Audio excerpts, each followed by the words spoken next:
Let's mic day special. नमस्कार, let's mic में आपका स्वागत है। डे स्पेशल के साथ मैं राखी जय।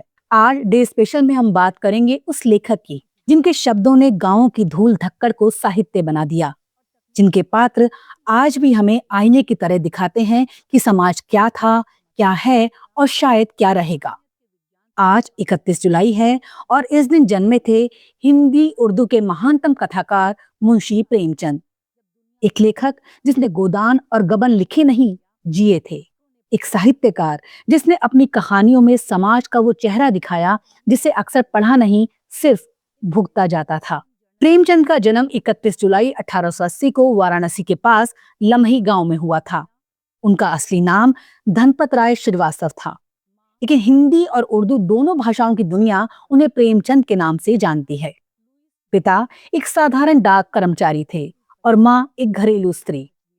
बालपन में ही माता पिता का साया सिर से उठ गया और जीवन ने उन्हें संघर्ष की आग में तपाया। गरीबी, भूख, अपमान, असहायता, ये सब उन्होंने जानी थी, भुगती थी।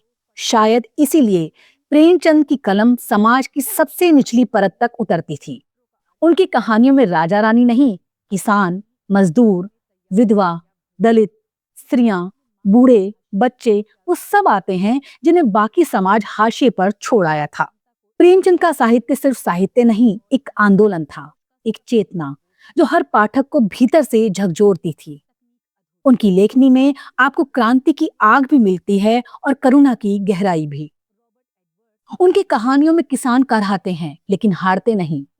पंच परमेश्वर की न्यायप्रियता हो या कफन की विडंबना, हर कथा मानवीय मूल्यों की परीक्षा बन जाती है। ईदगाह का हामिद जब चिमटा लेकर घर लौटता है तो एक बच्चा हमें बड़ों से बड़ा बनकर दिखता है। वो समय जब भारत गुलाम था, अंग्रेजी हुकूमत का शिकंजा कसता जा रहा था। प्रेमचंद ने कलम को हथियार बना लिया।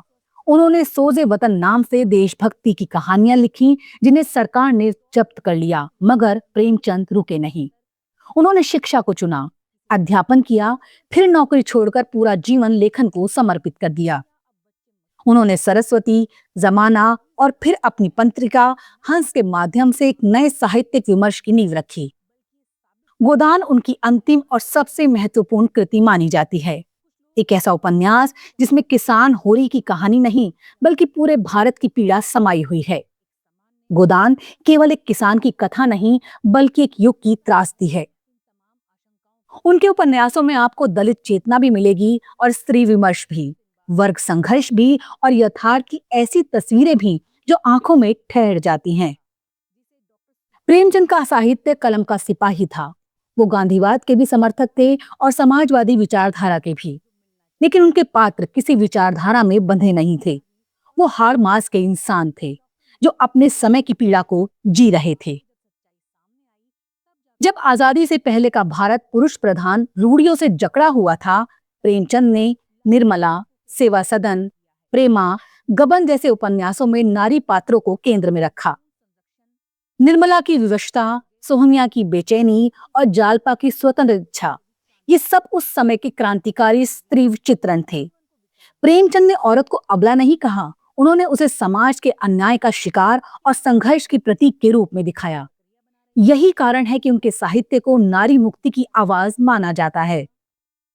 हिंदी और उर्दू साहित्य में प्रेमचंद जैसा लेखक शायद ही कोई दूसरा हुआ हो जिसने दोनों भाषाओं को एक जैसा संवारा। उनके बाद के तमाम लेखक, रेणु, यशपाल, भीष्म साहनी या फणीश्वरनाथ रेणु, सबने प्रेमचंद की परंपरा को आगे बढ़ाया। आज भी जब ग्रामीण भारत, कृषि संकट, सामाजिक विषमता या दलित चेतना जैसे विषयों पर लिखते हैं तो कहीं ना कहीं प्रेमचंद की छाया हमारे शब्दों में होती है।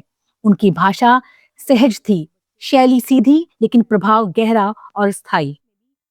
आज जब भारत तेजी से बदल रहा है, डिजिटल हो रहा है, साहित्य नए रूपों में सामने आ रहा है, तब भी प्रेमचंद की कहानियां प्रासंगिक हैं, क्योंकि आज भी किसान आत्महत्या कर रहा है, आज भी स्त्रियां दहेज, भेदभाव और घरेलू हिंसा का शिकार हैं, आज भी न्याय की तलाश अधूरी है और गरीब की कहानी कोई नहीं सुनता। इसीलिए प्रेमचंद का साहित्य आज भी जीवित है। आप सुन रहे थे लेट्स माइक की विशेष प्रस्तुति। इस पर आपकी राय का रहेगा इंतजार। नमस्कार।